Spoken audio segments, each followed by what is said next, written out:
창세기를 이해할 때는 표면적으로는 내 사건과 내 인물로 나뉘었다라고 말씀드렸죠. 그래서 1장부터 11장까지가 내 사건이고 12장부터 50장까지가 내 인물인데, 이 내 사건과 내 인물을 통해서 하나님께서 말씀하시고자 하는 것은 하나님이 하나님의 나라를 만드시고 그 나라를 회복하시는 사역을 하시는 거였다라는 것입니다. 그래서 첫 번째 창조의 사역은 하나님 나라가 무엇인지를 보여주는 거죠. 거기서 중요한 것은 세 단어예요. 하나님 나라는 하나님이 계신다는 거예요. 임재. 그리고 그분이 통치하신다라는 거죠. 그 통치는 질서입니다. 그래서 하나님이 좋다라고 하는 것, 그것이 선이 되고 그 선의 기준에 의해서 통치되어지는 것입니다. 그래서 그분이 왕으로 통치하시면 오는 결과가 있는데, 그것이 바로 안식이고, 이 안식을 잃어버린 게 타락이라면 이것을 다시 회복하는 것을 구원이다 라고 하는 것이죠. 그래서 구원은 하나님을 왕 삼는 것이다. 하나님, 예수님, 성령님을 주인 삼는 것이다. 이게 바로 구원이다 라고 했고요. 그런데 모든 피조물 중에 사람을 가장 하나님 닮은 존재로 만들었습니다. 가장 닮았기 때문에 오는 불안감이 있는데, 그것이 하나님이 되려고 하는 것이에요. 나머지 피조물들은 꿈도 꾸지 못하는 건데, 우리가 그 꿈을 자꾸 꾸는 이유가 우리가 하나님 너무 많이 닮았기 때문에 그렇습니다. 그래서 그 경계를 지키는 것이 선이에요. 제가 창조할 때 물을 위에, 아래, 땅과의 경계를 그고 넘지 마라, 거기에 있어라, 이게 선이라고 했잖아요. 그 선을 지켜주는 것, 이게 바로 아주 중요한 선입니다. 그 선을 넘어선 게 타락이에요. 하나님 되려고 했던 것이죠. 근데 하나님처럼 되려고 하는 방법이 뭐냐면, 사단이 가르쳐준 방법인데, 하나님이 하지 말라는 그 짓거리를 꼭 해야만 하나님처럼 된다는 거예요. 하나님이 죽는다라고 말한 건 안 죽는다라고 인정해야 한다는 거예요. 그런 인간, 하나님을 가장 닮은 인간, 가장 특별하게 대우받았던 인간에게 배신당한 하나님이 여전히 우리를 사랑하시고 여전히 그 특권을 부여하시고 여전히 우리와 함께 세상을 다스리기로 결정하시는 사건이 바로 구원의 사건이고, 그 일을 위해서 하나님이 노아의 홍수를 통한 재창조의 일을 하셨음에도 불구하고 여전히 인간이 하나님을 대적하고 높아지려고 했을 때, 하나님은 아브라함을 부르시는 사건으로 시작해서 하나님의 구원 사역을 다시 시작하셨다라는 것이죠. 그래서 1장부터 11장까지는 두 개의 언약을 꼭 기억하셔야 되는데, 창조 언약, 노아 언약을 기억하셔야 되고요. 창조 언약과 노아 언약을 연결하는 족보가 두 개가 등장하는데, 4장의 타락의 족보와 5장의 하나님의 이름을 부르고 제단을 쌓고 동행하는 족보이죠. 원독자가 바로 이 동행의 족보 속해 있는데, 영적으로 본다면 우리가 바로 그 족보에 속한 하나님의 사람들이다 라고 하는 것입니다. 그리고 노아 홍수 이후에 바벨탑과 아브라함을 부르시는 사건으로 또 연결되는 족보가 등장하는데, 크게는 두 개의 족보예요. 불순종의 족보를 대표하는 10장에 나와 있는 함의 족보와, 그리고 순종하는 사람의 족보로 연결되어지는 셈의 족보인데, 셈의 족보가 10장에 한 번, 11장에 한 번, 두 번 등장하는데, 그 족보가 비슷하다가 중간에 한번 갈려요. 그 갈리는 것이 11장인데, 왜냐하면 아브라함으로 연결되는 족보로 하기 때문에 그렇습니다. 그래서 그 11장에 나와 있는 족보를 따라서 아브라함까지 이르고, 아브라함을 통해서 다시 하나님의 구원의 역사를 이루십니다. 하나님은 어린아이와 같은 아브라함, 이게 이제 히브리서 6장의 표현이에요. 아브라함을 선택하셔서 장성한 자로 만드셨는데, 어제 제 추정으로는 40년의 기간이라고 말씀드렸어요. 75세에 창세기 12장에 이렇게 나왔죠. 그리고 이삭을 바치는 나이 약 115세쯤 될 것인데, 40여 년 동안의 하나님의 신실하심과 하나님의 끝없는 사랑과 동행이 무엇을 만들어내면 어린아이를 장성하게 만들었다는 거예요.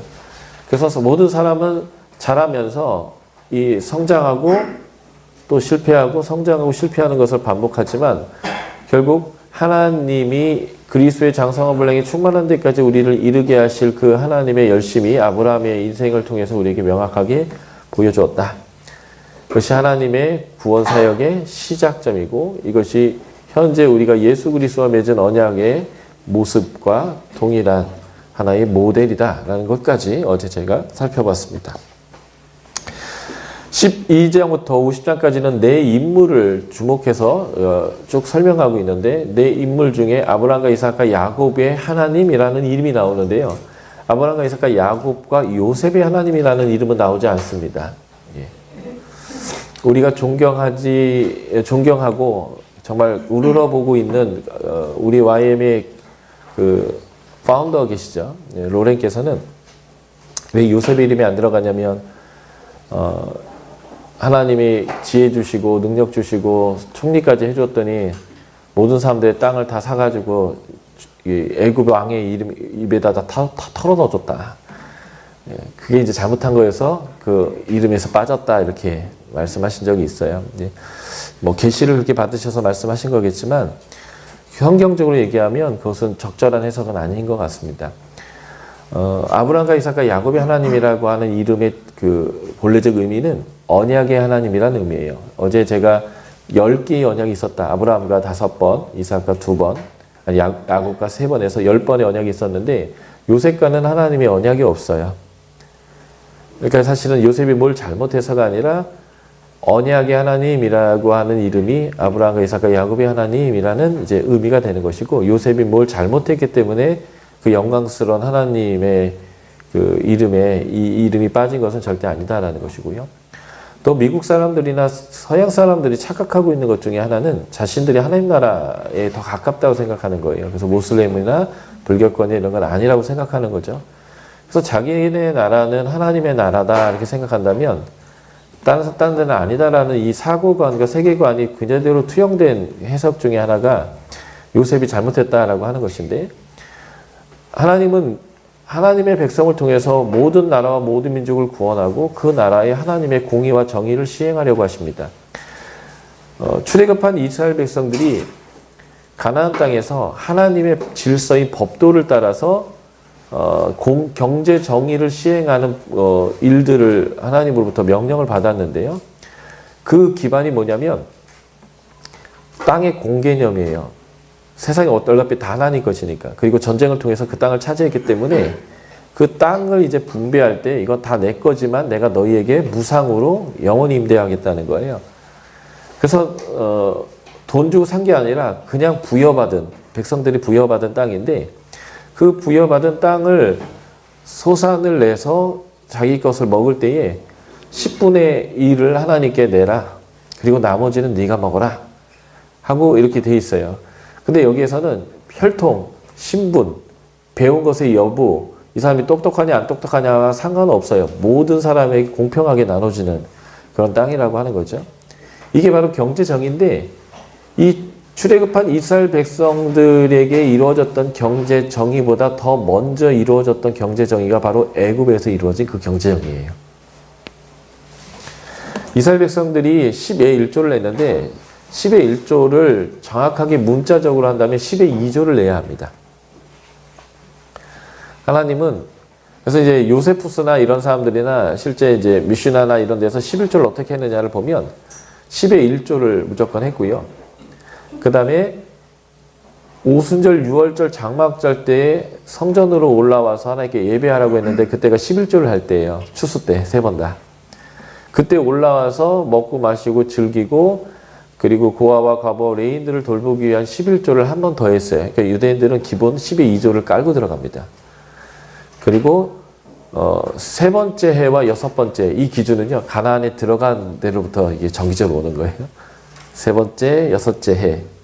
그리고 7째 해는 농사 안 짓고 또 3년 지나면 3번째, 6째 이렇게 되는데 그 3번째, 6째 해는 10의 3조를 드리는 거예요. 제2의 11조. 레위인과 가난한 사람들 외에 드리는 11조를 드리는 거죠. 그러니까 7년 단위로 계산해 보면 7년째는 아예 안 하고요. 왜냐면 수입이 없으니까. 휴경년이고 안식년이니까요. 그래서 첫 번째, 두 번째는 10의 2조, 세 번째는 10의 3조, 네 번째, 다섯 번째는 10의 2조, 여섯 번째는 10의 3조, 그리고 일곱 번째 날은 11조가 없어요. 그리고 이들이 이제 성전세를 내거나 또는 장자를 위한 대속을 위해서 내거나 뭐 이런 초실절 때 이렇게 조금 하나님께 드리는 거 이런 걸 다 해보면 10의 2조가 기본입니다. 그런데 요셉이 애굽에서 일어났던 경제 정의가 딱 그래요. 수입의 5분의 1만 국가에 내면 나머지는 모두가 자기가 썼습니다. 그때의 왕족이든 귀족이든 사제계급이든 농사꾼이든 배운 게 없는 종이든 구분이 없이 모두에게 땅을 무상으로 제공했습니다. 그리고 딱 10의 2조만 받았고 나머지는 본인이 다 쓸 수 있도록 한 이 일을 지금 요셉이 이뤄낸 거예요. 이것은 가나안 땅에서 이스라엘 백성이 하나님의 나라를 경험하기 이전에 애굽이 하나님의 나라를 경험한 케이스입니다. 이것을 서양 사람들의 눈, 미국 사람의 눈에서는 우리 편 아닌 사람들에게 땅을 다 줬다. 땅을 국교와 바로의 입에 다 털어넣어줬다라고 보일 수밖에 없어요. 세계관 자체가 벌써 자신들의 우월성, 하나님 나라에 더 가까운 자기들 이런 생각을 할 수밖에 없기 때문에 그렇습니다. 제가 지금 로렌을 디스하는 거 아닌 걸 좀 기억하셔야 돼요. 여러분들이 사도행전을 보시면 사도들조차도 그런 실수들을 상당히 많이 합니다. 그런데 하나님은 그 사도들을 굉장히 위대하게 사용합니다. 그 정도 실수는 해줘야 하나님 앞에서 안전합니다.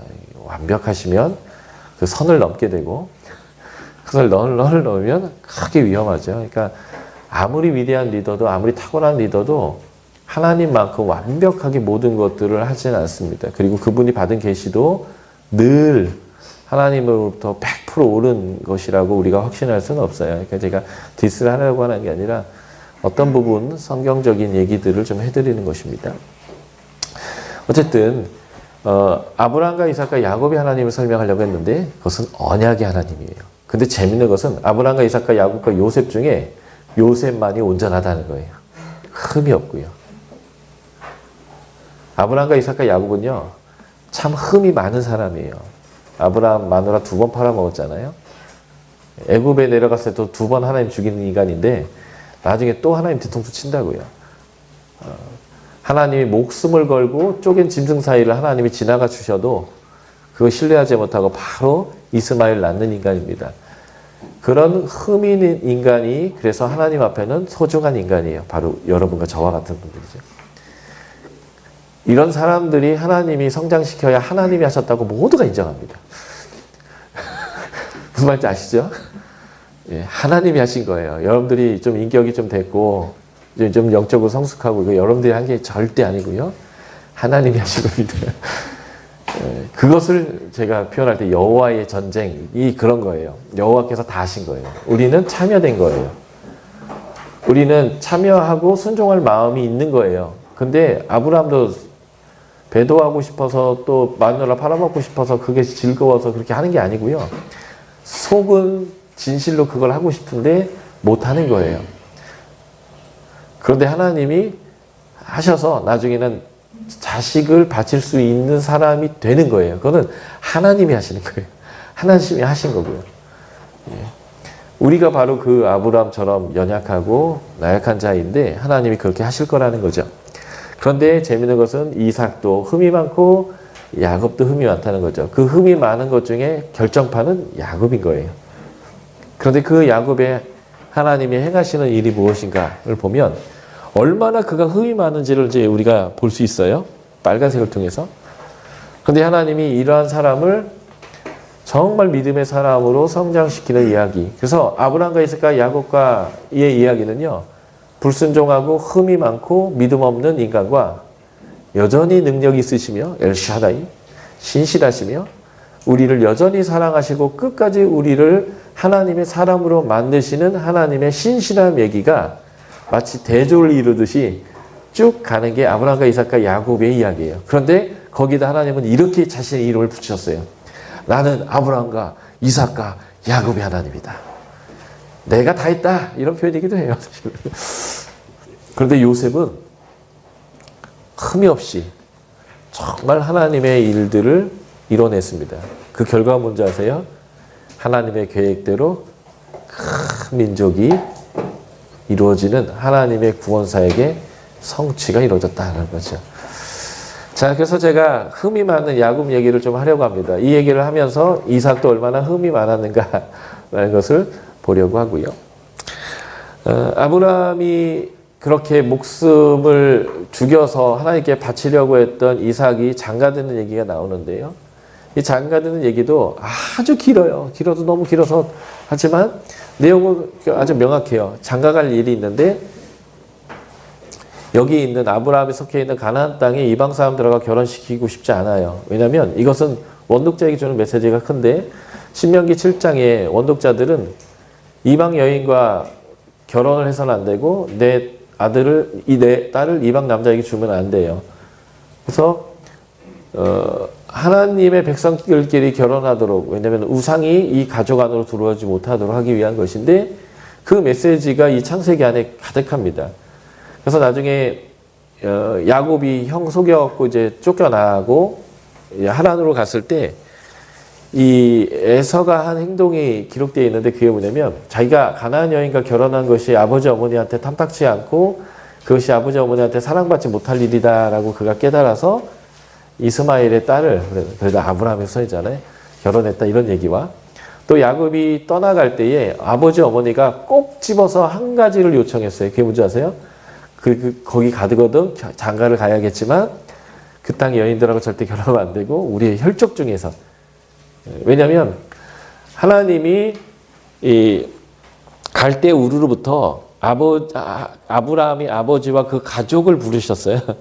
하란까지 왔는데 나머지들은 다 주저앉았고 아브라함은 끝까지 순종한 거거든요. 그러니까 이 아브라함의 가족은 하나님을 아는 가족이에요. 그러니까 하나님을 아는 가족 안에서만 결혼해라라고 야곱에게 이삭이 꼭 집어서 부탁을 했어요. 여러 가지 주의사항이 있는 게 아니라 그거 하나 주의사항을 줬단 말이죠. 그것처럼 이 이삭의 결혼도 엘리에셀이라는 종에게 부탁하거든 절대로 우리 아들 그쪽으로 데리고 들어가면 안 된다.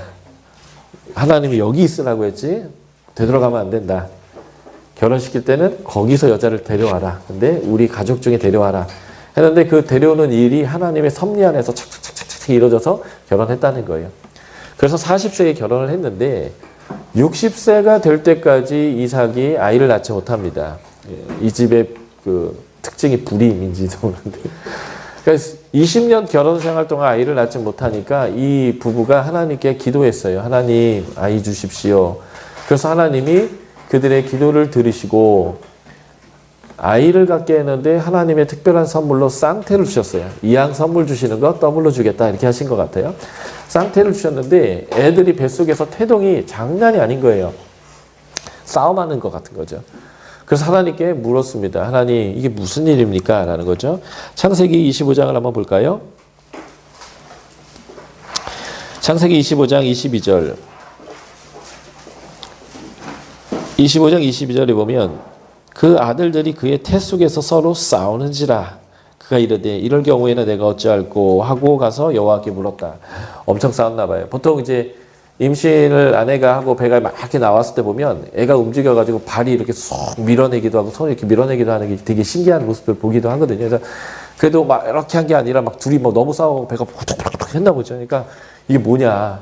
안에서 전쟁이 났냐. 애들이 이상한 거 아니냐. 막 걱정이 된 거죠. 그래서 하나님께 기도했어요. 그랬더니 하나님이 대답하시는 내용이 있는데 우리가 25장 23절을 같이 읽어보도록 하겠습니다. 아주 중요한 구절이죠. 같이 읽겠습니다. 시작.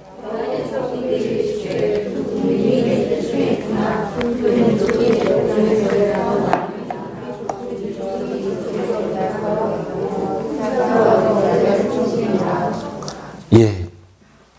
하나님이 아주 여기서 자신이 뭘 결정했는지를 설명하고 계시는데요.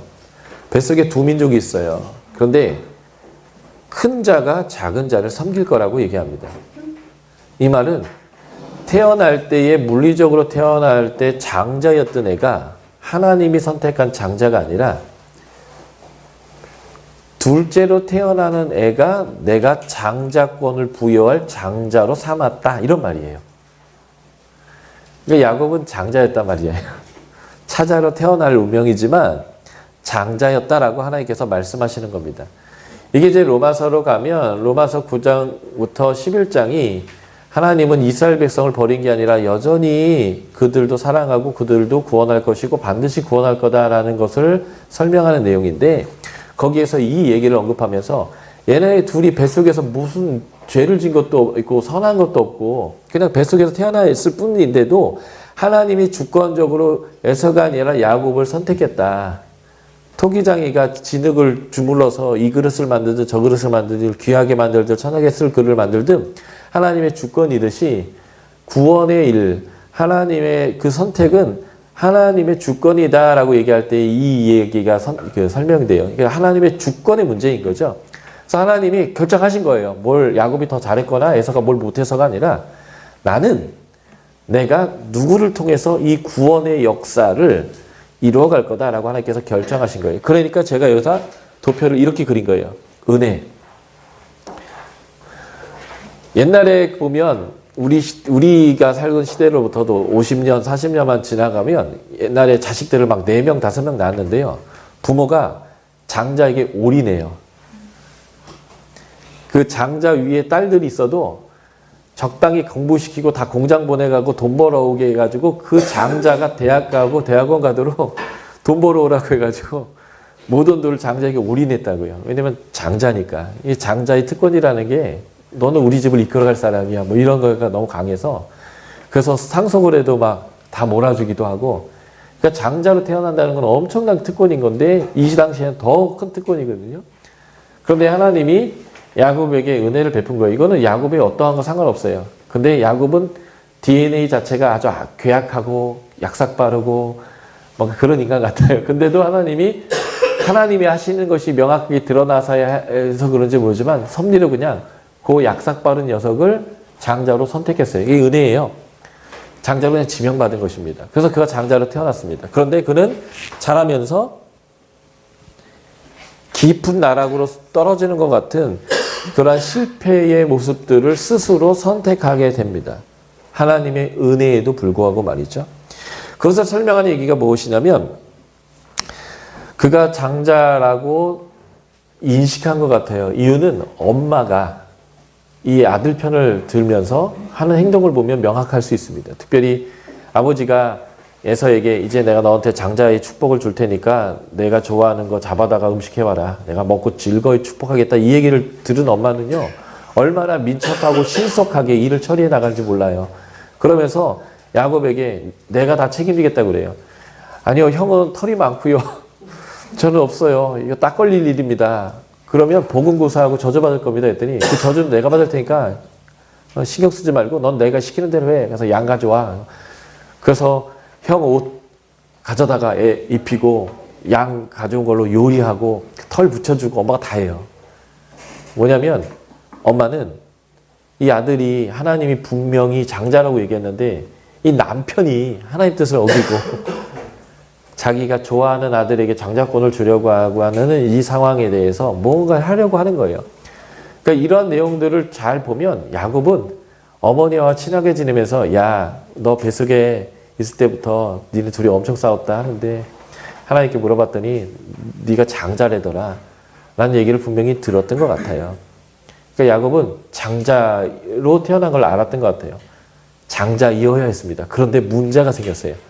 어저께 아브라함의 하강 선이 다 시험인데 그 시험이 되는 이유가 뭐냐면 환경이에요.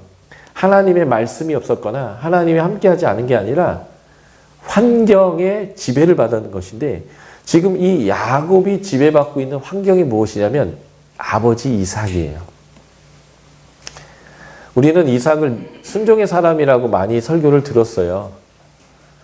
분명히 이삭의 순종의 모습들이 있어요. 기근 때 내려가지 마라. 근데 안 내려갔다든지 몇 가지 순종의 모습이 있어요. 그러나 역시 이삭도 올라갔다 내려갔다 하는 사람인데 이 내려가는 모습의 대표가 뭐냐면 분명히 하나님은 아이 둘을 주면서 작은 애를 장자 삼을 거라고 분명하게 말씀했는데 이삭은 늙어서 힘이 없을 때 심지어는 얼마나 늙었냐면요. 자식이 양털을 붙이고 와서 나 큰 놈입니다 라고 우겨도 분별을 못할 정도로 이 감각이 무뎌진 그 늙을 때까지 그가 장자로 삼으려고 했던 사람이 누구냐면 하나님이 말씀하신 야곱이 아니라 에서였다는 거예요.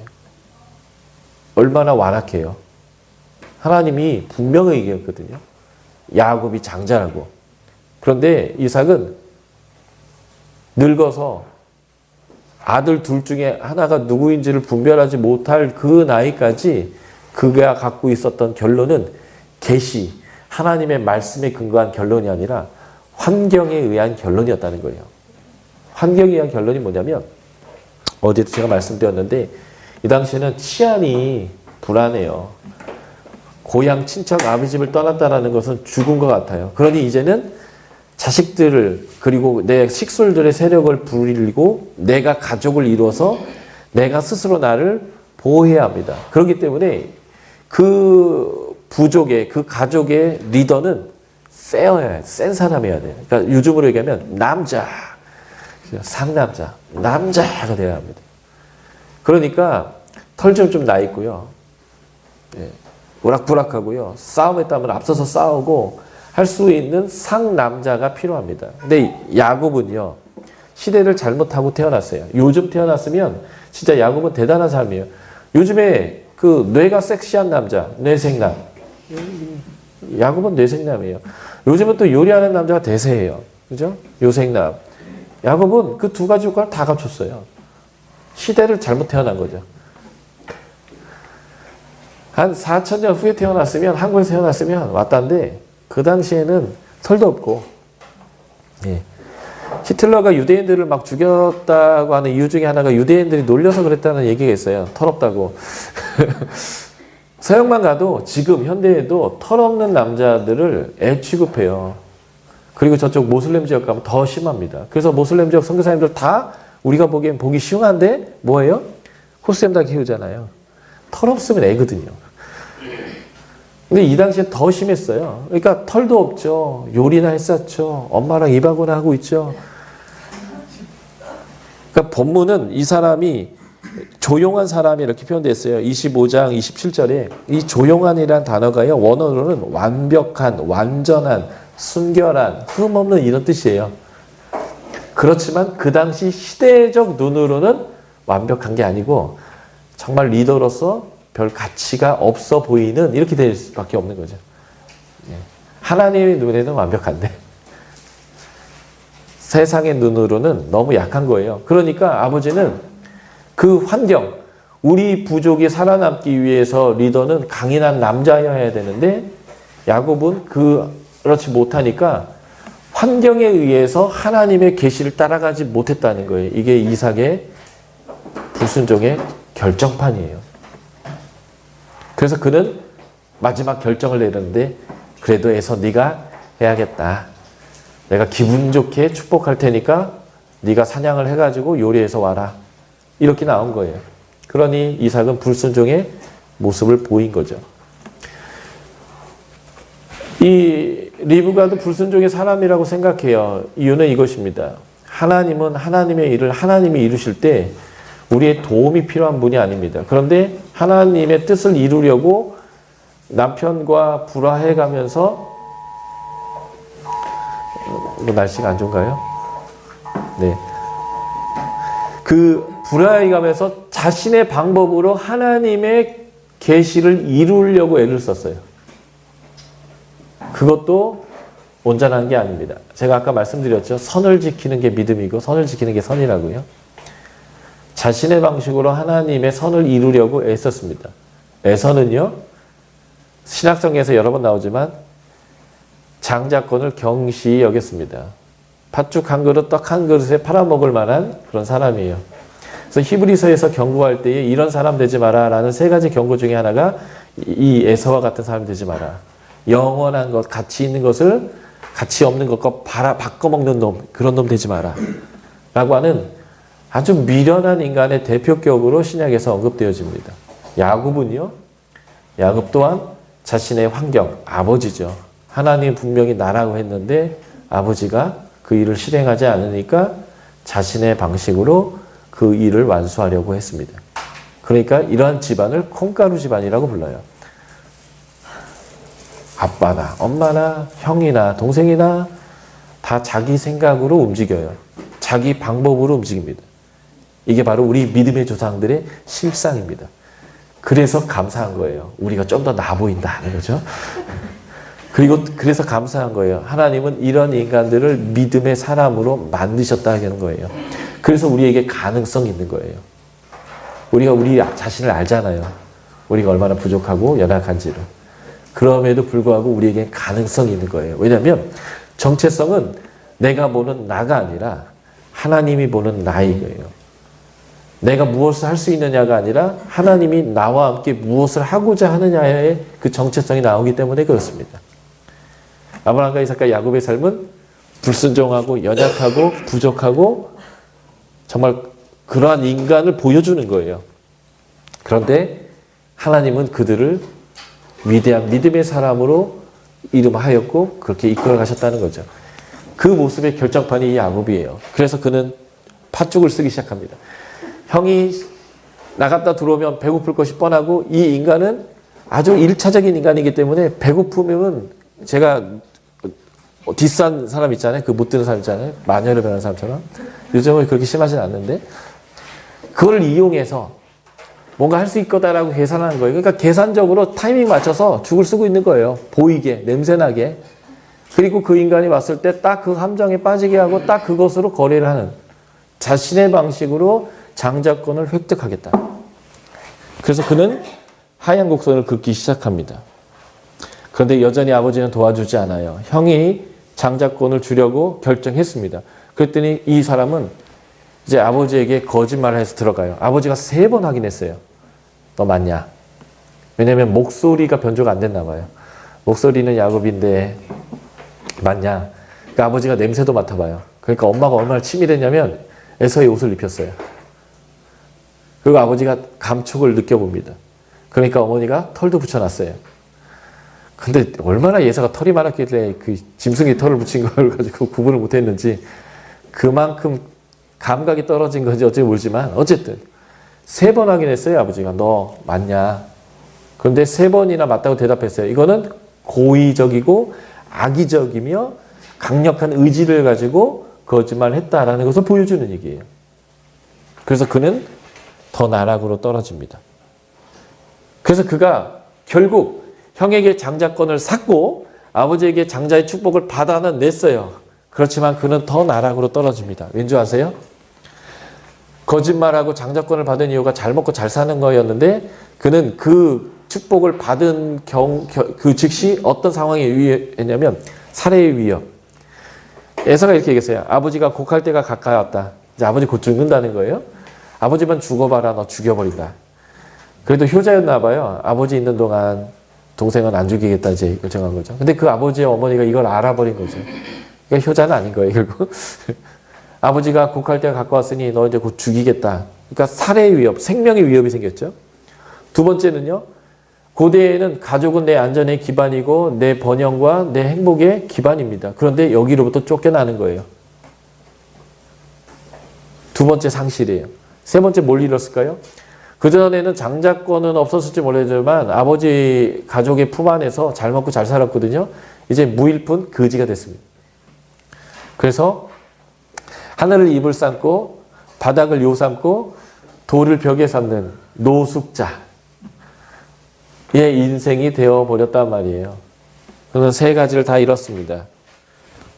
깊은 계곡으로 빠져버렸어요.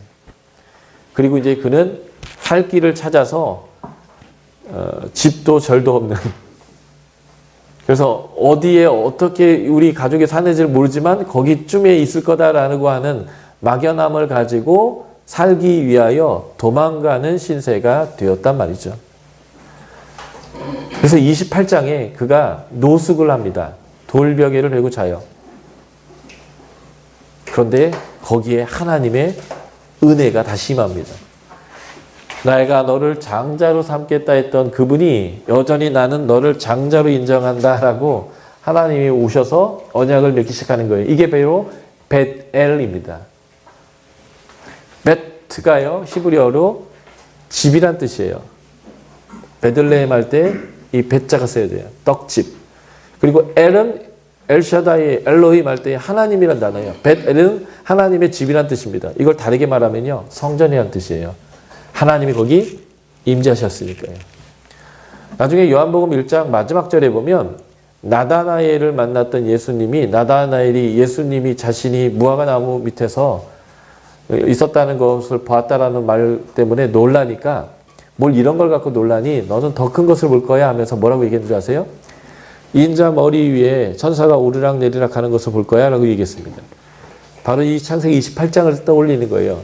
천사가 오르락 내리락 했다는 것은 천사가 이 땅의 상황을 가지고 하늘로 올라가 하나님께 알리고 하나님으로부터 해결책과 답을 갖고 내려와서 해결해주고 또 문제를 갖고 올라가고 또 내려오고 하나님과의 만남에 하늘이 열린 곳이에요. 그게 성전의 의미거든요.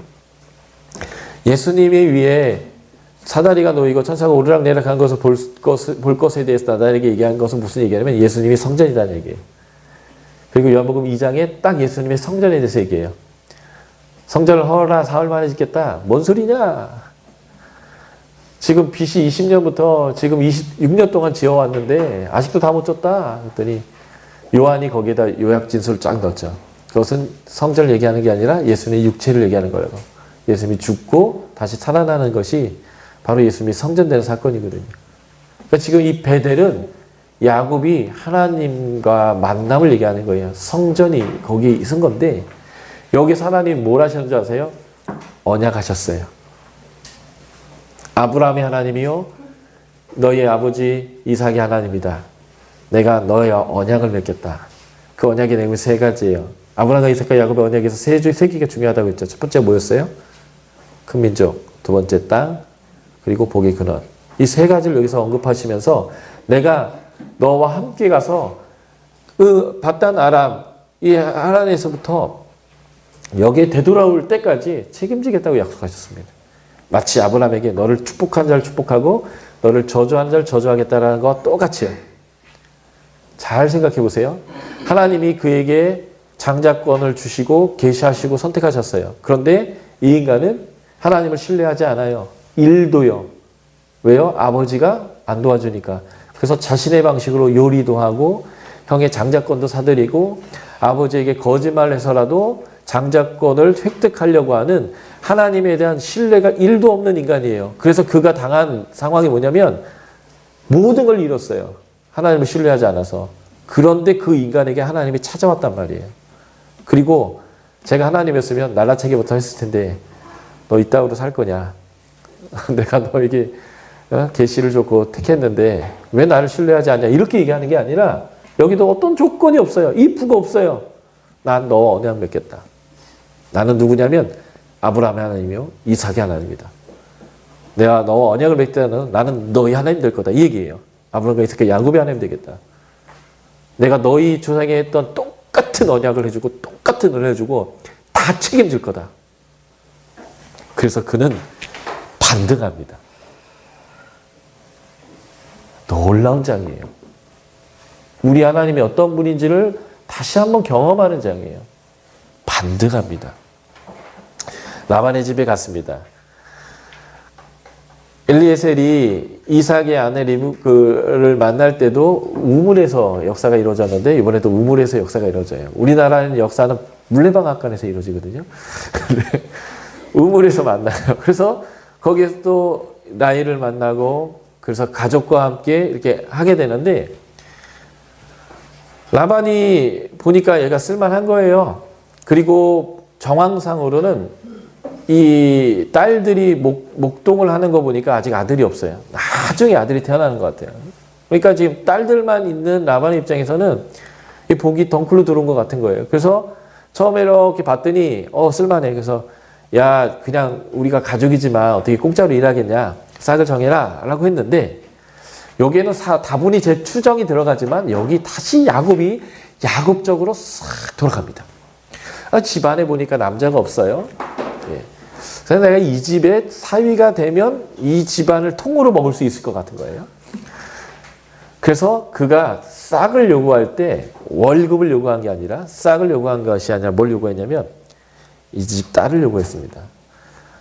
그것도 큰 딸보다 작은 딸이 예뻤나 봐요. 작은 딸을 요구했습니다. 근데 이 야곱이 야곱적이기 때문에 남의 발꿈치를 잡아서 라도 잘 되려고 하는 사람. 이게 야곱적이라는 거죠. 남의 발꿈치를 잡는다는 거는 남이 못되게 하는 거거든요. 잘 못되게 하는 건데 그렇게 해서라도 잘 되려고 했던 야곱의 모습이 여기서 다시 발현되는 거예요. 그래가지고 그 딸을 요구하는데 재밌는 것은 야곱보다 라반이 잔머리가 한 수 위라는 거예요. 그래, 오케이 했어요.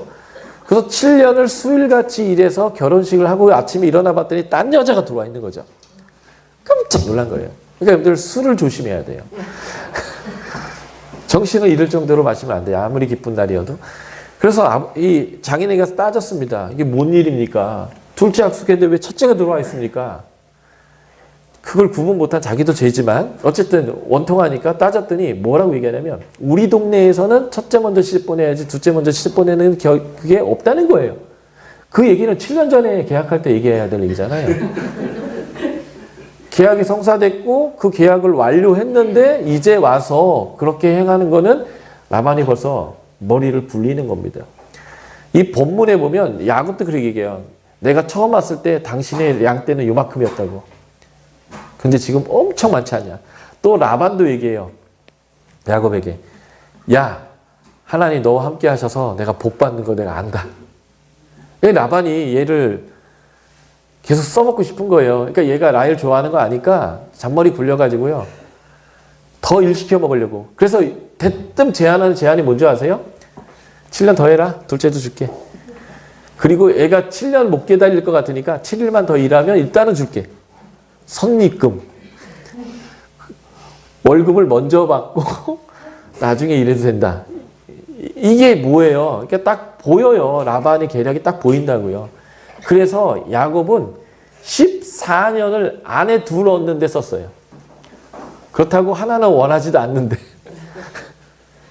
그러니까 거의 이 집 머슴으로 14년을 일한 거예요.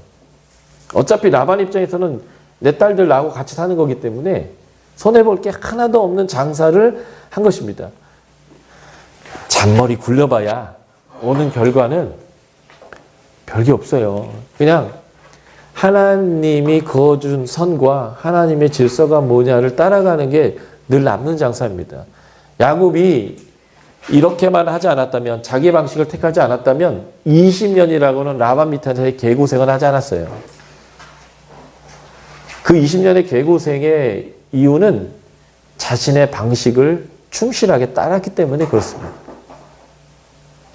어쨌든 14년을 마치는데 14년 동안 아주 재미있는 일이 벌어집니다. 그 재미있는 일이 뭐냐면요. 우리가 함께 볼까요? 창세기 28장이에요. 언약을 맺었죠. 28장에서. 그리고 29장에서 라반을 만났죠.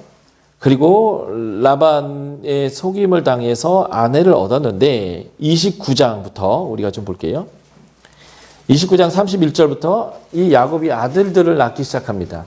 근데 재밌는 것은 이 아들들의 이름이 한 맺힌 이름이라는 거예요. 왜 한이 맺히냐면 야곱이 라헬만 사랑하고 레아를 사랑하지 않아서.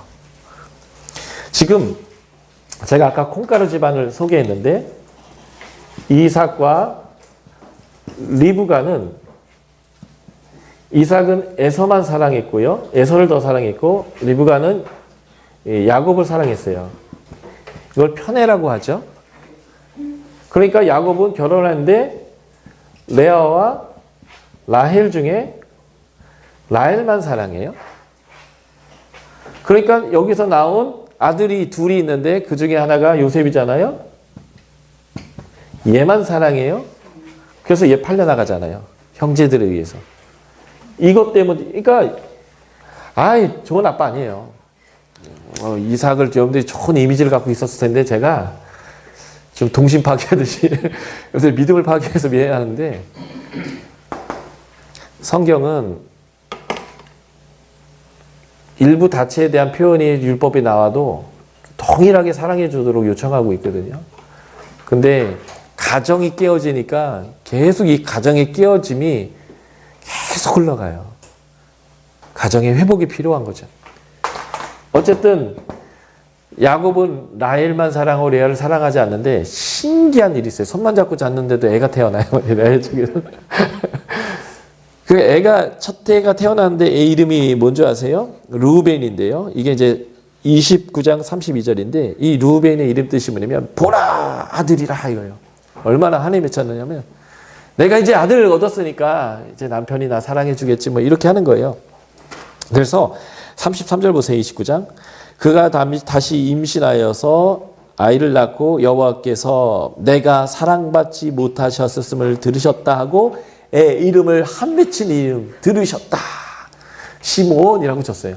보라 아들이여라. 이게 또 한이 맺혔는데 아들이 있어서 사랑을 못 받았어요. 그래갖고 둘째 아를 낳으면서 애 이름에 이젠 들러주셨구나 이렇게 한 거예요.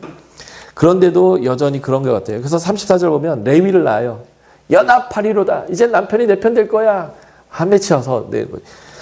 그런데도 사랑받지 못했어요. 그리고 35절에 보면 유다를 낳습니다. 찬송하리로다. 이제 내가 이겼다 했는데 여전히 여기에 한이 맺혀 있어요.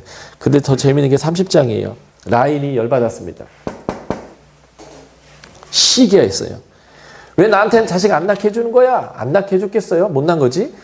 그러니까 야곱이 너무 막 힘드니까 내가 하나님을 대신하랴 하면서 막 화를 냈어요. 그렇게 사랑하는 아내한테. 그랬더니요, 라헬이 뭘 했냐면, 그러면 나 이겨야 되니까 내 첩이라도 집어넣을 테니까 애 낳게 해줘 해가지고 첩을 들이넣습니다. 이게 빌하예요. 30장 3절. 그래서 빌하가 애를 낳았는데 단이라는 이름인데 이 이름의 뜻이 뭐냐면 억울함을 풀었다예요. 이 여자도 한이 맺힌 거예요. 그래서 그 다음에 애를 또 낳아요. 이 비라가. 그래서 그 비라가 낳은 애 이름이 납달리인데 8절이죠. 38절. 경쟁하여 이겼다. 그래서 경쟁이라고 이름을 줬어요. 그랬더니 이제 레아가 열이 받는 거예요. 그래가지고 아내 하나를 또 뒤로 밀어넣어줘요. 그래서 야곱은 본인이 원치 않았는데 자기가 원하는 여인은 하나였는데 아내가 넷이 됐습니다.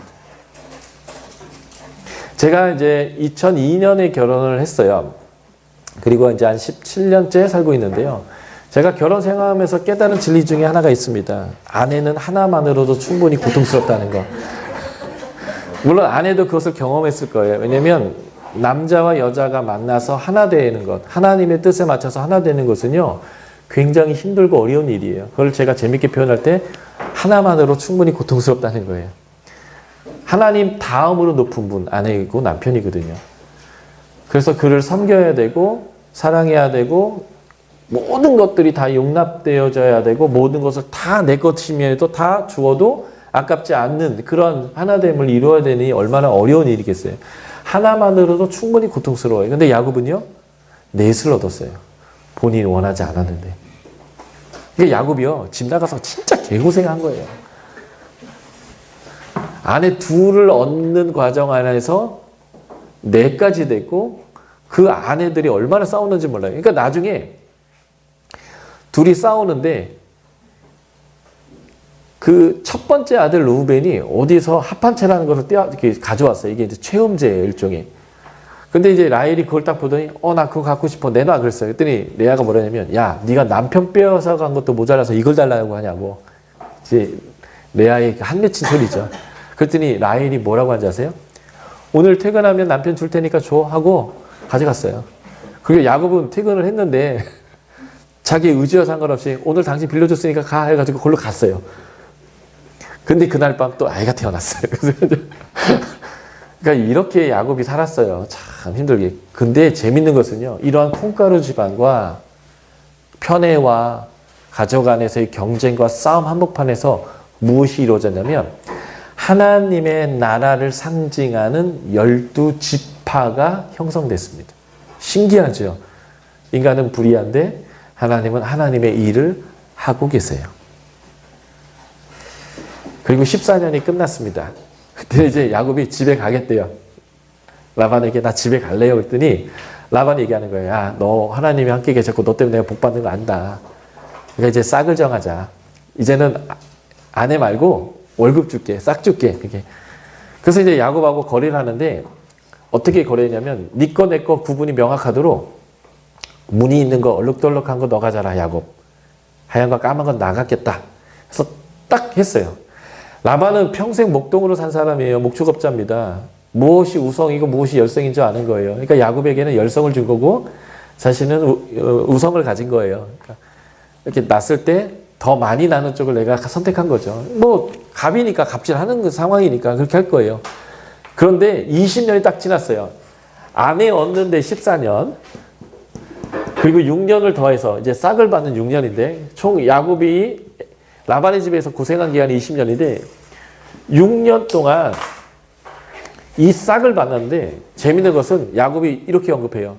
당신이 6년 동안 싹을 10번이나 변경했습니다. 무슨 말이냐면 양과 소 이런 것들은요. 아무 때나 임신하지 않습니다. 짐승 중에 아무 때나 임신하는 것은 사람밖에 없어요. 언제나 서로 친밀하고 사랑의 관계를 부부가 가질 수 있어요. 근데 짐승들은요. 일정한 온도와 일정한 햇빛의 길이가 되면 그때 발정기라는 게 있어요. 그때만 암컷과 수컷이 교미를 하고 새끼를 갖고요. 그 이후에는 암컷이든 수컷이든 우애로 지내요. 똑같이 살아요, 그냥. 그런데 양과 소는 1년에 2번 정도 새끼를 낳습니다. 6년 동안 10번을 싹을 변경했다는 것은요. 새끼 날 때마다 라반이 이거 아닌데 하고 바꿨다는 거예요. 처음에는 이쪽이 많이 나오고 이쪽이 적게 나오니까 너 적게 나오는 걸 가져 했어요. 근데 6개월이 지났는데 이 적게 나오는 쪽으로 우욱 쏟아져 나온 거예요, 새끼가. 이거 아닌데, 이럴 리가 없는데, 바꾸자 했어요. 바꿨어요. 그 다음 6개월 지났더니 이쪽으로 또 쑥 쏟아져 나오는 거예요. 그렇지, 원래 이런 게 맞지 하고 또 바꿨어요. 그때 6개월 후에 또 이쪽으로 쑥 쏟아져 나오는 거예요. 이상하다 해서 또 바꿨어요. 새끼 날 때마다 바꾼 거예요. 6년 동안 10번을 바꿨다는 것은.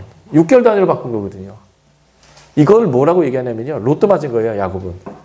그렇게 될 수가 없는데 야곱의 몫으로 정하는 쪽으로 늘 새끼가 많이 나온 거예요. 이유가 뭘까요? 언약. 책임지겠다는 거예요. 라반이 아무리 머리를 써봐라. 하나님하고 싸움이 되나. 이제 하나님이 그런 거예요. 작정하시고 야곱 편 들기 시작하는 거예요. 그러니까 야곱이 어떻게 되냐면 31장을 한번 봐주시겠습니까? 30장 43절과 31장 1절을 우리가 같이 읽겠습니다. 준비되셨죠? 시작! 이에 그 사람이 매우 번창하여 양떼와 노비와 낙타와 나귀가 많았더라. 야곱이 라반의 아들들이 하는 말을 들은즉 야곱이 우리 아버지의 소유를 다 빼앗고 우리 아버지의 소유로 말미암아 이 모든 재물을 모았다 하는지라. 야곱은 자신의 의지와 상관없이요 하나님의 방법으로 부자가 됐어요. 근데 재밌는 것은 뭐냐면 이 6년 동안 싹을 정했을 때에 야곱이 무슨 행동을 했냐면요 나뭇가지를 막 깠어요. 시풍나무, 단풍나무 막 깠어요. 그리고 소, 염소, 나귀들이 물을 먹으러 올 때에 그것을 꽂았습니다.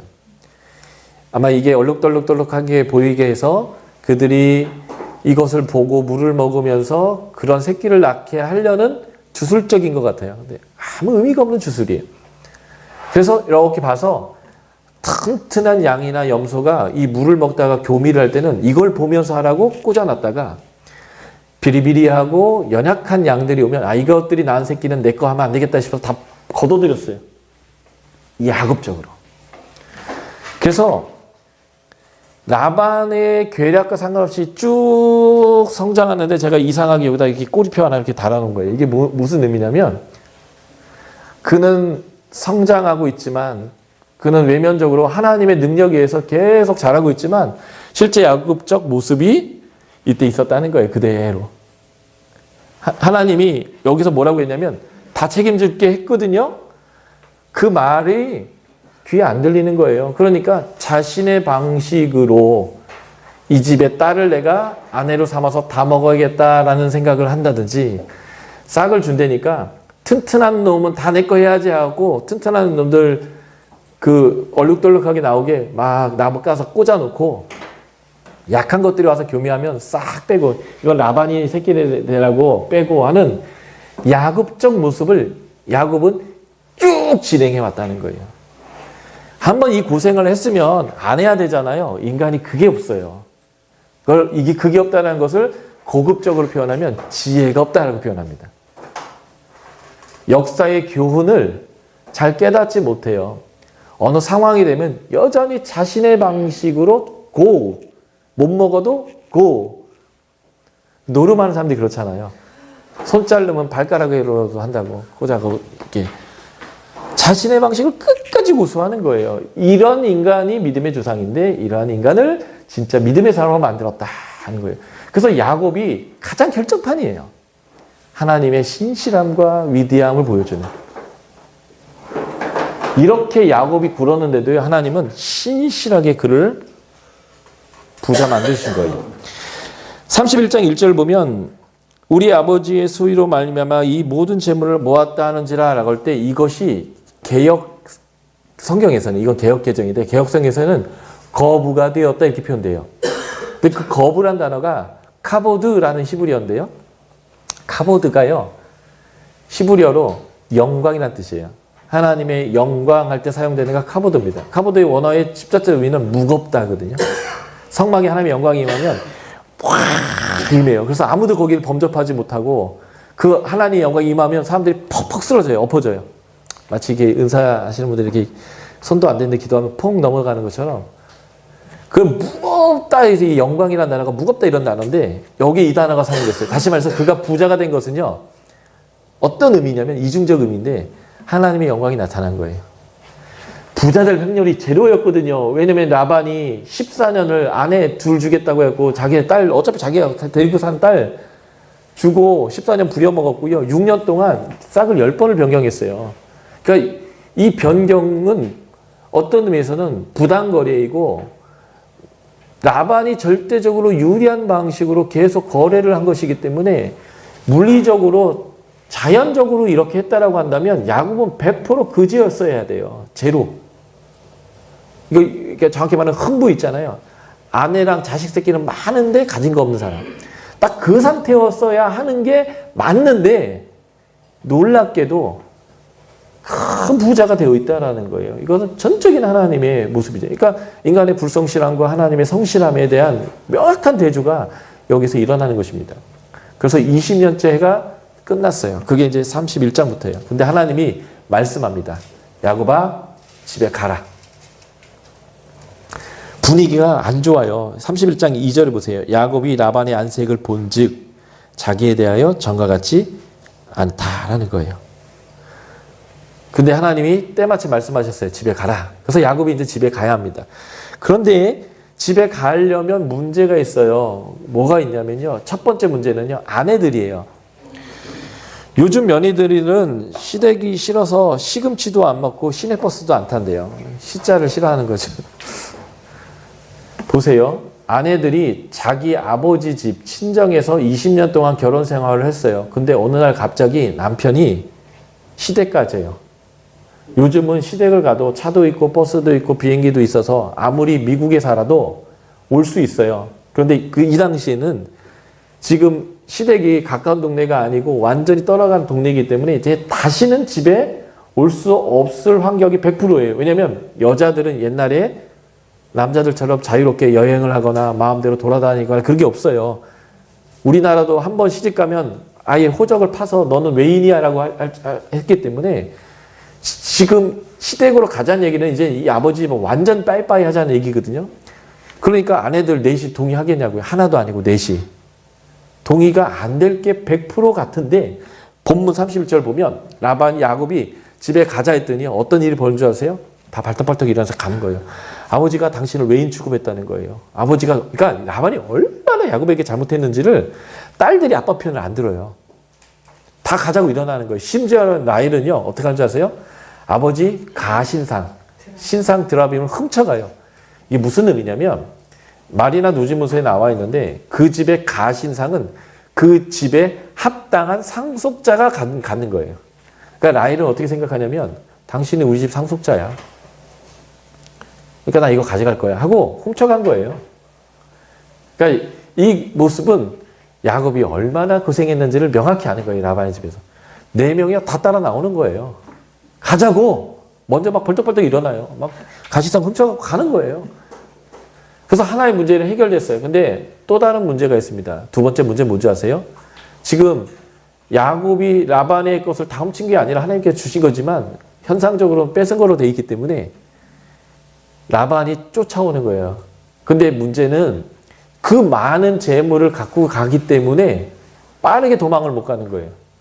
잡힐 수밖에 없어요. 근데 하나님 가라고 해요. 그래서 갑니다. 진짜 7일 만에 딱 잡혀요. 그리고 또 하나의 문제가 있어요. 그게 뭐냐면 집에 가면 형이 나 죽일 거라는 거예요. 그러니까 하나님이 집에 가라라고 하는 그 순간 야곱은요. 설상가상 뭐 사면초가 뭐 방법이 없어요. 근데 남아있어도 문제고 가도 문제니까 그냥 가기로 결정하는 거예요. 갑니다. 근데 재밌는 것은 라반이 정말 7일 만에 잡아요. 근데 잡기 전날 밤 하나님이 라반을 만납니다. 그리고 이렇게 얘기해요. 너는 야곱에게 선악간 이랬다 저랬다 말하지 마라. 경고를 딱 해요. 그러니까 지금 라반이 진짜 와가지고 야곱에게 뭘 못해요. 그 뭐라고 너스를 떠냐면 야, 이 딸들도 내 것이고 이 자식들도 내 것이고 양들도 내 것이지. 근데 네가 떠난다면 내가 좋게 보냈을 텐데 왜 도망을 갔니? 뭔 이게 말이에요, 막걸리예요? 그러니까 근데 이렇게밖에 할 수 없는 게 뭐냐면 하나님을 어젯밤에 만났는데 자기가 할 수 있는 게 없는 거예요. 하나님을 된통 당해서. 아브라함이 잘못했을 때에 하나님이 바로를 만나주고 아비멜렉을 만나준 것처럼 만나줬기 때문에 어떻게 할 수가 없는 거예요. 그리고 뭘 했냐면 언약을 맺었습니다. 돌무더기를 쌌어요. 돌은 굉장히 오래 가는 거예요. 돌 무더기를 쌓으면 누가 해치지 않으면 천년도 가는 거거든요. 그러니까 이 돌 쌓는 무더기는 오랫동안 기억되는 그러한 그 언약이란 뜻이에요. 나중에 여호수아 가면 이런 징표들을 많이 볼 거예요. 그리고 이 무더기를 쌓아놓고 네가 이 무더기를 넘어서 나에게 와서 나를 치지 말고 나도 이 무더기를 넘어가서 너를 치지 않는 이 언약을 맺자고 하는 거예요. 이것은 아비멜렉이 아브라함이나 이삭에게 요구했던 언약과 같은 건데 자기가 갑인 줄 알고 여태까지 갑질을 했는데요. 이제는 자기가 갑이 아니고 을인 걸 아는 거예요. 그러니까 먼저 제안을 하는 거예요. 너 와서 나 치지 마라. 이것만이라도 언약해다오. 다 가져가도 된다. 어차피 내가 어떻게 할 수 없으니까 다 가져가라. 나와 싸우지만 말자. 이런 거예요. 내가 갑인 줄 알아서 갑질을 20년 했는데 깨달은 거예요. 내가 을이라는 거예요. 그러니까 우리 싸우지 말자. 절대 나 치지 마라. 그것만 언약 맺고 돌아갔어요. 무슨 말이냐면요. 하나님의 말씀에 의존해서 출발할 때 그는 세 가지 어려움이 있었잖아요. 순종할 수 없는 상황이었다고요. 그런데 순종했더니 문제가 그냥 하나씩 하나씩 그냥 해소되고 있어요. 왜요? 그 말씀을 명령하시는 그 순간 하나님은 그 문제를 이미 해결할 것으로 결정해 놨기 때문에 그래요. 또 다른 문제가 생겼습니다. 이 마지막 문제예요. 그것은 그의 형 에서입니다. 32장으로 갈까요? 32장 3절 보면 야곱이 세일 땅 에돔 들에 있는 형 에서에게로 자기보다 앞서 사자를 보냅니다. 정탐을 보낸 거죠. 상황이 어떤가? 그 보냈더니 그 사람이 돌아와서 하는 말이 있습니다. 그게 뭐냐면 에서가 6절이죠. 32장 6절 400명을 데리고 온대요. 대규모 환영 아닐까요? 치러 오는 걸까요? 야곱이 그 다음에 보였던 반응들은 이것은 분명하게 환영단이 아니라 치러 오는 것을 알 수 있어요. 그래서 야곱은 이 32장에서 이 문제를 해결하기 위하여서 5가지 행동을 합니다. 첫 번째가 아까 사람을 보낸 거고요. 두 번째가 7절부터 8절인데 32장 자기의 양떼와 소떼 재물들을 2개로 나눠요. 다시 말해서 하나를 치면 하나라도 건지겠다라는 것입니다. 세 번째가 32장 9절부터 12절까지인데 기도를 해요. 기특하긴 하죠. 근데 그 기도의 내용이 뭔지 아세요? 창세기 28장 베델에서 하나님이 하셨던 약속을 기반으로 기도합니다. 약속하지 않았습니까? 하나님 약속 지켜주십시오라고 기도했어요. 그런데 문제는 저는 이 기도를 온전한 믿음의 기도로 취급하지 않습니다. 왠지 아세요? 그가 했던 이 기도는 자기가 할 수 있는 모든 것 중에 하나일 뿐이에요. 딱 기도하고 기도하는 게 아니고요. 해볼 수 있는 거 다 하는 것 중에 하나예요, 그냥. 우리가 하는 기도 중에 그런 기도가 많아요. 전적으로 의뢰하는 기도가 아니라 이것도 해보고 저것도 해보는데 그 중에 하나일 뿐인 기도가 있어요.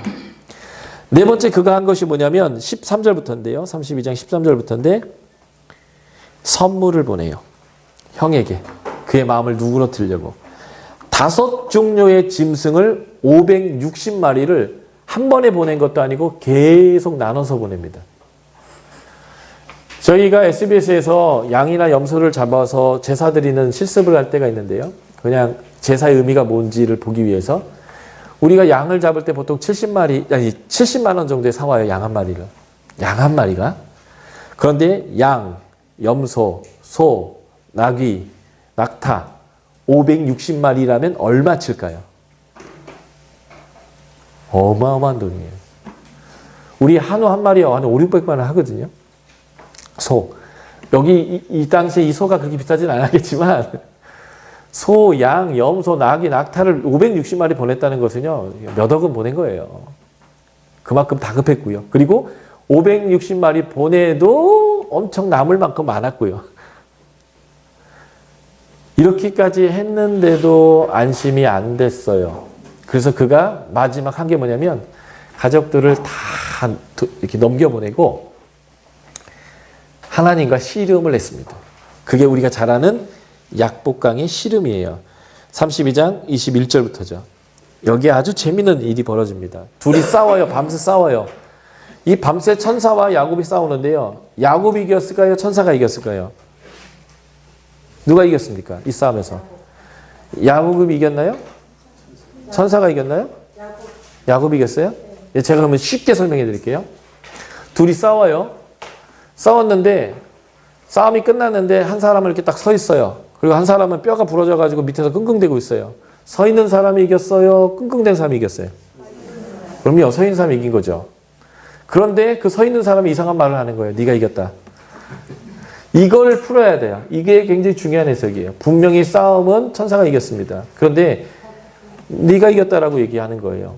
무슨 말이냐면 하나님은 야곱에게 뭘 요구하냐면 믿음을 요구하는데요. 야곱은 뭘 하고 있냐면 계속 야곱적으로 머리를 굴려가면서 뭘 자꾸 하는 거예요. 지금 야곱이 5가지를 했어요. 그런데도 문제는 해결되지 않았거든요. 이제 해가 떴고 이제 형이 올 거예요. 이제 야곱에게 남은 마지막 전술이 있습니다. 이건 마지막 전술이에요. 그게 뭔지 아세요? 야곱은 스피드. 도망가는 거. 스피드만이 그에게 남은 마지막 전략이에요. 그러면 이 싸움에서 그가 상실한 게 뭔지 아세요? 고관절이 부러져서 지금 누워 있어요. 그래서 쩔뚝댑니다. 스피드를 잃었어요. 하나님이요. 짓궂게 이 사람이 마지막 남은 전술마저도 무너뜨려 버렸어요. 도망갈 수가 없게 만들었습니다. 그리고 이렇게 얘기합니다. 네가 이겼다.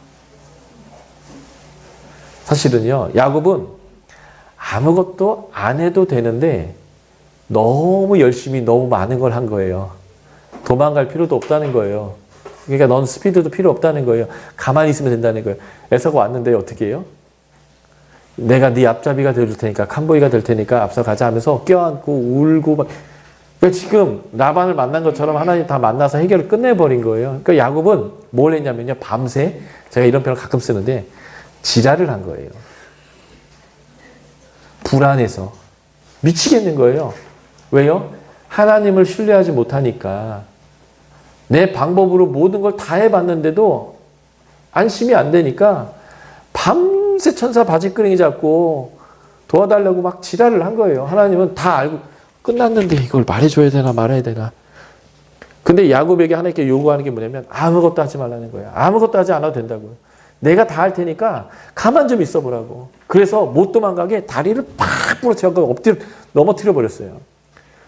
그래서 이제 도망 못 가도록 쩔뚝바리를 만들어 버렸어요. 우리가 우리의 정체성, 우리의 부름, 우리의 위대함, 하나님의 일에 참여된 언약의 백성이라고 하는 이 부분을 우리가 모르면 야곱처럼 뭘 하냐면 지랄을 해요. 엄청 열심히 사는 거예요. 야곱처럼 열심히 사는 사람 봤어요? 엄청 열심히 살아요. 그런데 열심히 살지 말라는 얘기가 아니라 하지 않아도 되는 고생을 너무 많이 하고 살아요. 왜 그럴까요? 내가 누구인지를 모르는 거예요. 하나님이 나를 통해서 어떠한 일을 해나갈 것이고 나의 삶이 하나님이 어떠한 보호가 되어주실지 어떤 해결점이 되어주실지에 대한 것을 모르니까 이게 정체성이 없는 거예요. 그러니까 고생은 고생대로 하는데 문제는 해결되지 않고 늘 고민스럽고 늘 머리가 아프고 두통에 시달리고 늘 불안 증세에 있고 그러는 거예요. 왜요? 정체성을 모르니까. 내가 누구인지 몰라서. 근데 그래서 하나님이 이렇게 얘기합니다. 한번 읽어볼까요? 32장 28절. 32장 28절. 우리가 옆 사람 소리를 들으면서 좀 이렇게 맞춰서 읽으면 어떨까요? 약간 콩가루적으로 읽어요. 이 학교는. 32장 28절 같이 읽겠습니다. 시작. 그가 이르되 내 이름을 다시는 야곱이라 부를 것이 아니요 이스라엘이라 부를 것이니 이는 내가 하나님과 미 사람들과 겨루어 이루었습니다.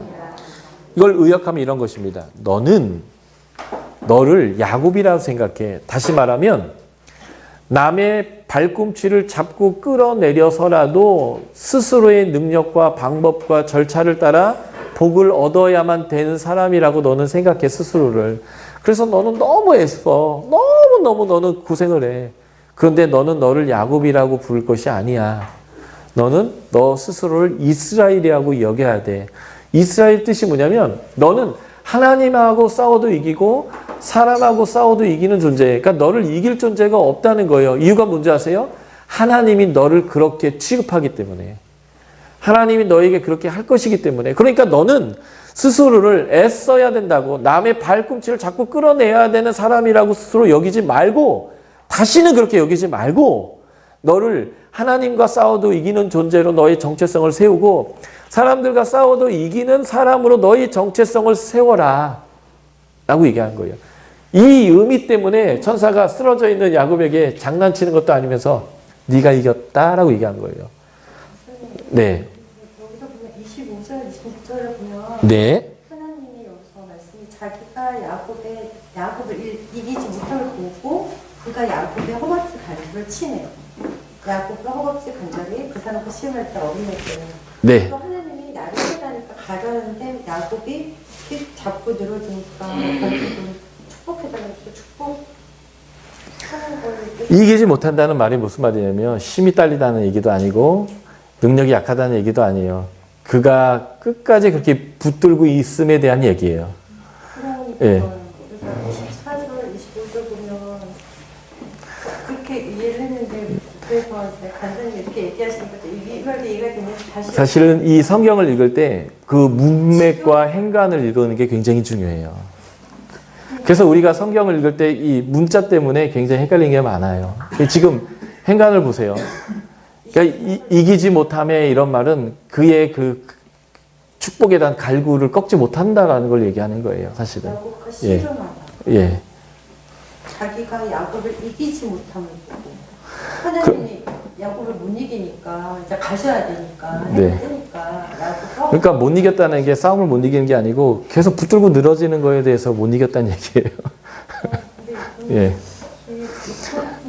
야곱이 이길 능력이 있었으면 하나님한테 그렇게 끝까지 붙들 이유가 뭐 있어요? 자기가 하면 되지.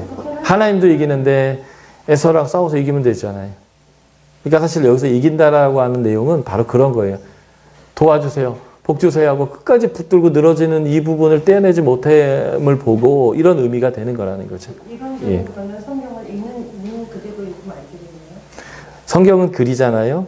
글은 문맥이 있고 글을 할 때 역설도 있고 글을 통해서 과장도 있고 글을 통해서 전달하려고 하는 그 표현법도 있잖아요. 그러니까 글을 글로 대하는 거예요. 우리가 소설 읽을 때 대하듯이 말이죠. 그래서 글에서 이기지 못한다라는 말이 뭘까라는 부분을 잘 표현해야 돼요. 야곱이 천사를 이겼다라고 표현하는 게 아니고 이게 이제 우리가 성경을 읽을 때 배워야 되는 하나의 부분이에요. 행간을 읽는 것, 문맥을 읽는 것, 그리고 여기에서 이 표현법이 의미하는 바가 실제 천사를 이겼다는 의미인가 아니면 어떤 의지 부분에서 이가 끝까지 그 자신의 의지를 꺾지 않고 하고 있는 것을 얘기하는 건가 이제 이런 거죠. 헷갈리는 부분이 네. 보면 하나님은 어떨 때는 하나님으로 없이 나오시고 하나님 어쩔 때는 천사들로 나오시고 또 어쩔 때는 천사가 하나님이 아닌 것도 갖고 그냥 천사 것도 갖고 하나님은 영이시죠. 그래서 영이신 하나님을 사람이 인지하기 어려우니까 하나님은 천사의 모양으로 중재하는 거예요. 중간에서. 그래서 구약시대보다 신약시대에 우리가 더 뛰어난 것은 우리는 천사의 도움이 아니라 성령님과 함께 직접 교제할 수 있다고 하는 부분이죠. 네, 제가 좀 더 진행해 볼게요. 그래서 우리는 어떤 존재냐? 또는 이 원독자가 우리겠고, 그죠? 이 원독자들이 이 이스라엘을 보면서, 우리나라 이름이잖아요. 이스라엘. 하나님과 싸워서 이기고, 그리고 사람과 싸워서 이기고, 그래서 우리를 이길 자가 없다. 그렇다면 가나안 정복에 대한 확실성에 대해서 이들이 어떻게 생각했을까요?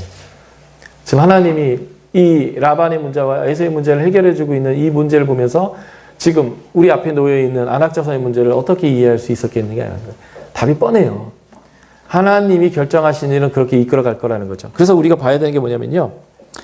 32장 1절과 2절인데 야곱이 길을 가는데 하나님의 사자들이 그를 만난지라. 야곱이 그들을 불러 이르되 이는 하나님의 군대라 하고 그 땅 이름을 마하나임이라 했다. 지금 에서를 만나기 전 직전의 상황인데 마하나임, 하나님의 군대를 만났대요. 마하나임의 원어의 의미는요, 두 떼라는 뜻이에요. 두 떼. 지금 하나님의 군대가 두 무리로, 두 개의 사단으로 이 야곱과 함께하고 있어요. 그러니까 야곱을 이길 수 있는 존재가 없어요. 하나님의 군대가 호위하고 있다고요. 그리고 지금 32장 30절 보면 그러므로 야곱이 그곳을 이름을 브니엘이라고 했는데 이 브니엘의 이름 뜻이 하나님과 대면하여 보였으나 생명이 보존되었다. 하나님과 대면했다는 게 브니엘이거든요. 야곱은 하나님의 얼굴을 대면하는 사람이고 하나님의 군대가 에워싸고 있는 사람이에요. 그런데 이걸 모르니까 자신의 정체성을 모르니까 이 밤새 이 고생을 한 거예요. 네. 예. 그러니까 지금 내가 누구인지를 몰라서 고생하고 있는 원독자 이스라엘 백성들이요. 나는 메뚜기인가? 안악자손에 비하면 메뚜기인가?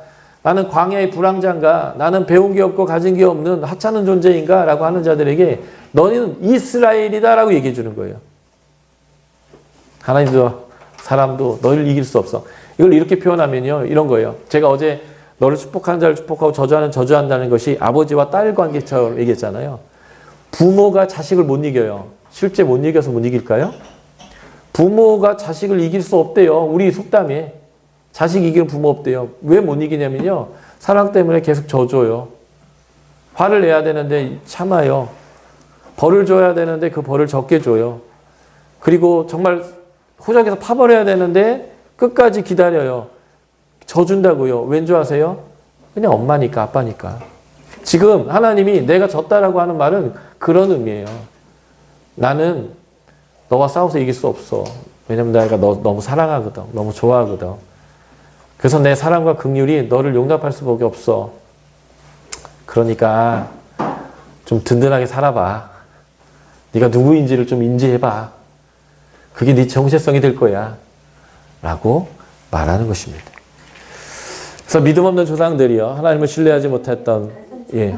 네. 여기서 그 야곱이 에서를 만나러 갔는데 벌써 마하나임 만났잖아요. 이 마하나임 뜻이 두 개로 갈라지는 건데 그러면 두 때, 두 무리. 그러니까 야곱을 예. 중심으로 두고 이 두 무리가 예, 힘을 네. 했던 거예요. 근데도 걱정하고. 그렇죠. 하나님 신뢰하지 못하는 아브라함, 끝까지 이 야곱을 장자로 선택하지 못했던 완고한 이삭, 자신의 방식으로 자신의 복을 쟁취하려고 했던 하나님을 신뢰하지 못했던 야곱. 이게 우리의 믿음의 조상들의 민낯이죠. 그러나 하나님의 그 신실함이 이 민낯 때문에 명확하게 드러나는 얘기입니다. 이런 하나님이 우리를 애굽에서 꺼낸 하나님이고 가나안에 집어넣을 하나님이고 이 하나님이 우리를 위해서 예수를 보내서 죽으셨고 우리를 구원하신 하나님이다라는 거예요. 그래서 그 하나님의 계획을 섭리 가운데 이루는 얘기가 요셉 얘기예요. 그래서 아브라함 얘기만큼 요셉 얘기가 길어요. 근데 요셉 얘기는 어려운 얘기가 없어요. 그 자체가 하나님의 섭리의 진행인데 그도 꿈으로 출발로 장자로 선택됐어요. 12 아들 중에 11번째 아들이지만 그가 장자예요. 이게 꿈이 그 의미예요. 역대하 5장에 보면 역대상 5장에 보면 르우벤이 장자로 태어났지만 장자는 요셉이다 라고 명확하게 그가 장자가 됐어요. 그런데 그는 계속 내려가요. 형들에게 팔려서 애굽에 가고요.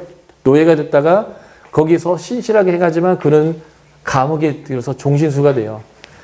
계속 내려가는데 재밌는 것은 그 내려간 자의 그의 삶에는 형통함이 있어요. 형통하더라. 형통하더라. 형통이 뭐냐? 내가 원하는 그 무엇이 이루어지는 것이 형통이냐? 아니요. 하나님과 동행하면서 하나님의 백성으로 살아내는 거예요. 그럴 때 하나님은 어느 환경, 어느 위치, 어떠한 상황에도 불구하고 그 자리에서 하나님의 복을 누리는 형통을 허락하세요. 그러니까 내가 원하는 형통에 하나님에 맞추는 게 아니고 하나님이 나를 놓아준 자리에 내가 거기서 살면서 거기서 형통을 누리는 거예요. 그게 감옥일 수 있어요. 그게 노예의 자리일 수도 있습니다. 그런데 그는 거기에서 하나님을 두려워해서 여자가 유혹해도 옷을 벗어던지고 도망가 버리고 원망하지 않고 하나님의 방식 안에서의 형통함을 누려요. 그럴 때는 어떤 결과가 내려오냐면 애굽의 하나님 나라를 세우는 거예요. 아까 제가 설명드렸죠. 무상으로 땅을 주고 노예도 상관없어요. 모두에게 딱 20%만 내면 나머지 다 먹고 사는 거예요. 왜 사업하는 사람들이 많이 망하는 줄 아세요? 적게 벌어서도 있지만 나갈 게 많아서야 돼요. 뭐가 많이 나가는 줄 아세요? 임대료. 공장 질 때 왜 사람들이 망하는 줄 아세요? 공장 부지와 공장 짓는 돈이 없어서 엄청나게 빚지고 공장을 시작하는데 그 빚도 갚고 수익도 남길 만큼 수익이 없어서 망하는 거거든요. 사실은 그 기반만 사실 국가에서 공장을 하겠다 할 때 공장만 그냥 땅을 줘도 사업하겠다는데 매장을 그냥만 줘도 거기서 망할 사람 별로 많지 않아요. 지금 하나님 나라를 그렇게 세운 거예요. 이스라엘 민족이. 애굽 땅도 그런 거예요. 국가가 먹고 살 수 있는 기반을 그냥 제공한 거예요. 그러니 다 먹고 살 수 있죠. 행복하게. 그 일이 어떻게 이루어졌냐면요.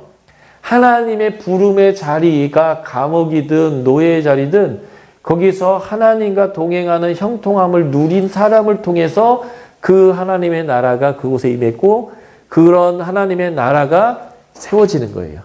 이게 요셉의 모습이에요. 죄가 있어서 아브라함과 이삭과 야곱과 요셉의 하나님이 안 된 게 아니에요. 언약이 없어서. 그래서 이 도표를 통해서 여러분들 뭘 알아야 되냐면 우리가 규정하고 있는 형통이 무엇인가? 성경이 말하는 형통이 무엇인가? 예요. 하나님과 함께하는 것. 이걸 창세기 17장 1절의 표현을 보면요. 이렇게 표현하는 거예요. 너는 내 앞에 행하여 완전하라. 나는 전능한 하나님이다. 여기까지가 창세기고요. 우리가 잠깐 쉬었다가 계속 진행하도록 하겠습니다. 수고하셨습니다.